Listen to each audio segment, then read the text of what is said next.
Hello friends, welcome to money మంత్ర. నేను మీ రామకృష్ణ. మన రోజు లైఫ్కి సంబంధించి, ఫైనాన్స్కి సంబంధించి, మనం డైరెక్ట్ సెల్లింగ్కి సంబంధించి చాలా టాపిక్స్ మాట్లాడుకుంటాం కదా. ఈరోజు ఒక మంచి స్టోరీ తోటి మీ ముందుకు వచ్చా.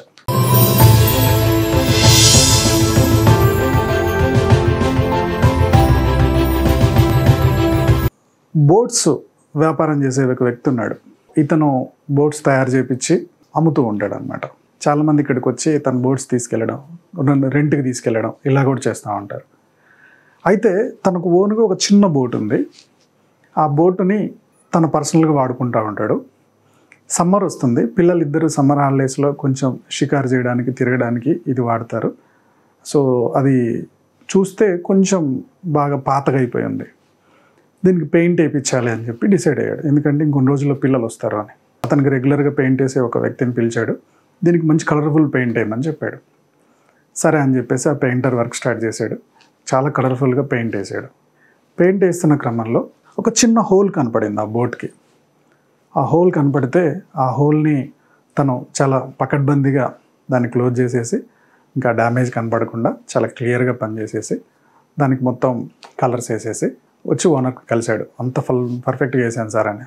ఓనర్ కూడా వచ్చి చూసుకున్నాడు. కలర్స్ చాలా బాగున్నాయి, అద్భుతం అని చెప్పేసి తను మాట్లాడుకున్న అమౌంట్ ఇచ్చేసి తను పంపించేశాడు. కొన్ని రోజుల తర్వాత ఈ పెయింటర్ ఎవరైతే ఉన్నారో ఆ పెయింటర్కి ఒక లెటర్ వచ్చింది ఈ బోట్ యజమాని దగ్గర నుంచి. దాంతోపాటు ఒక సంచి నిండా డబ్బు వచ్చింది, ఒక చిన్న సంచి నిండా డబ్బు వచ్చింది. దాంట్లో ఏం రాశాడంటే, నీ పనితనాన్ని మర్చిపోలేను, నువ్వు ఎంత గొప్పగా పనిచేసావంటే, నువ్వు లేకపోతే అసలు ఇవాళ నేను ఉన్నా వేస్టే, ఇంత మంచి పనికి నీకు రుణపడి ఉంటాను అని లెటర్ రాసి డబ్బులు ఇచ్చాడు. మళ్ళీ ఆ డబ్బు పట్టుకొని, ఆ లెటర్ పట్టుకొని బోటు యజమాని దగ్గరికి పెయింటర్ వచ్చాడు. ఏంది సార్ ఇది, ఆల్రెడీ నేను పని చేశాను, అప్పుడే డబ్బులు ఇచ్చేశారు కదా, మళ్ళీ ఎక్స్ట్రా ఇంత డబ్బు ఎందుకు పంపించారు, ఏం జరిగింది అని చెప్పి అడిగాడు. బస్ నువ్వు పెయింట్ వేసి వెళ్ళిపోయిన తర్వాత సమ్మర్ హాలిడేస్ వచ్చాయి, నా కొడుకులు ఇద్దరు వచ్చారు. సో నా ఇద్దరు కొడుకులు ఆ బోట్లో షికార్కి వెళ్ళారు. వాళ్ళు వెళ్ళిన కొద్దిసేపటికి నాకు ఒక విషయం అర్థమైంది. ఆ బోట్కి ఒక హోల్ ఉంది, అది మర్చిపోయా నేను. ఒక డ్యామేజ్ ఉంది, అది మర్చిపోయా పిల్లలకి ఇచ్చేసాను, పిల్లలు వెళ్ళిపోయారు. అసలు ఈ విషయం మా ఆవిడకి చెప్పాను. మా ఆవిడ లబో దిబో అని ఏడుస్తుంది. గంట సేపట్లో వచ్చే పిల్లలు ఇంకా రావట్లేదు. ఆ రోజు టెన్షన్ ఎంత అనుభవించానంటే, నా పిల్లలకి ఎక్కడికో యాక్సిడెంట్ అయిపోయింది, ఇంకా అంతా అయిపోయిందని చెప్పేసి మేము చాలా గందరగోళం అయిపోయాం. మన లైఫ్లో ఇంకా కళ్ళ ముందు మొత్తం భూమి అంతా పగిలిపోయినంత పని అయింది, ఇంకా మా బతుకు అంతా అయిపోయిందిలే అని ఫీల్ అయ్యాం. కొద్దిసేపటికి నా పిల్లలు వచ్చేసారు.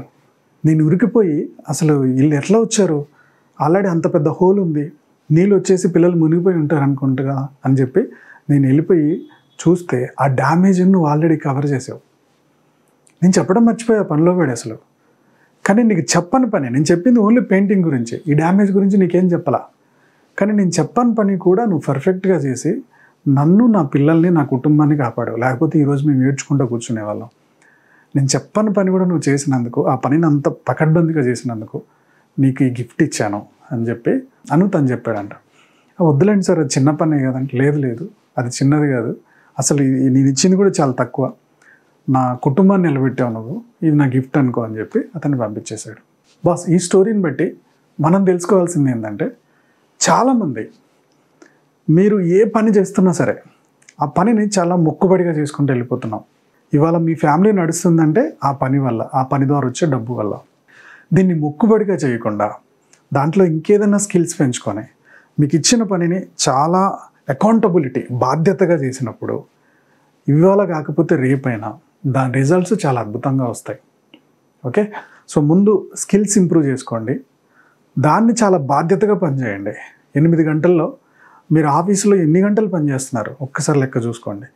ఏదో ఒక రోజు మేనేజ్మెంట్ గమనించింది అనుకోండి, ఇటు 2 గంటలే చేస్తున్నాడు, దీని బదులు ఇంకో 2 కొత్త వాళ్ళని తెచ్చిపెట్టుకుంటే వీడు అవసరం లేదులే అనే ఫీలింగ్ తెప్పించారనుకోండి, ఫ్యామిలీ అంతా రోడ్డు మీదకి వస్తుంది. సో వర్క్ని చాలా సిన్సియర్గా మన పని మనం చేసుకుంటూ వెళ్ళిపోతే రిజల్ట్స్ ఆటోమేటిక్గా వస్తాయి. ఎట్ ద సేమ్ టైం ఇప్పుడు టెక్నాలజీ బాగా ఇంప్రూవ్ అయింది, ప్రతి ఫీల్డ్లో కూడా టెక్నాలజీ అప్డేట్ అవుతుంది. మీరు ఏ ఫీల్డ్లో ఉన్నారో ఆ ఫీల్డ్లో ఎప్పటికప్పుడు అప్డేట్ అవుతూ ఉండండి, అప్పుడే రిజల్ట్స్ అనేవి చాలా అద్భుతంగా చూస్తారు.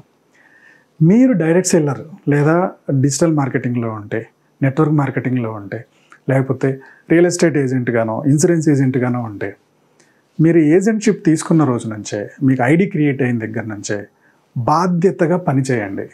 అప్లైన్ చూడట్లేదు, డౌన్లైన్ చూడట్లేదు, ఎవరు చూడట్లేదు అని ఒక నెల పని చేస్తే ఒక నెల పని చేయట్లేదు, 2 రోజులు పని చేస్తే 2 రోజులు పని చేయట్లేదు అనుకోండి, బాధ్యత తీసుకోలేదు అనుకోండి, మీ లైఫే వెనకాలైపోతుంది. మీ బిజినెస్లో మీరు ఐడి క్రియేట్ చేసిన రోజే బిజినెస్ మీది.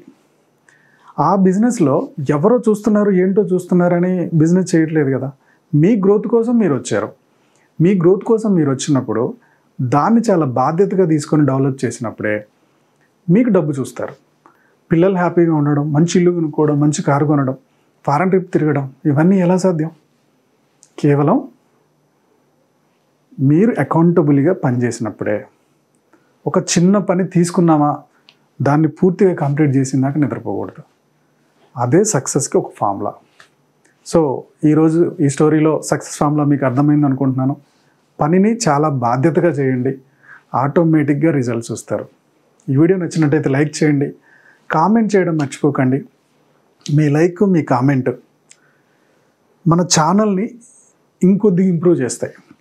ఆ ఇంప్రూవ్మెంట్ చూసి అబ్బా ఇంకా మంచి వీడియోలు తీసుకురావాలి నా వ్యూవర్స్ కోసం, నా సబ్స్క్రైబర్స్ కోసం అని నాకు కూడా కొంచెం మోటివేషన్ ఉంటుంది. మా యూట్యూబ్ ఛానల్ చూస్తున్న మా వ్యూవర్స్ అండ్ సబ్స్క్రైబర్స్ లైఫ్లో ఎప్పుడు కూడా గొప్పగా సక్సెస్ అవ్వాలని కోరుకోవడంలో ఈ రామకృష్ణ ముందుంటాడు.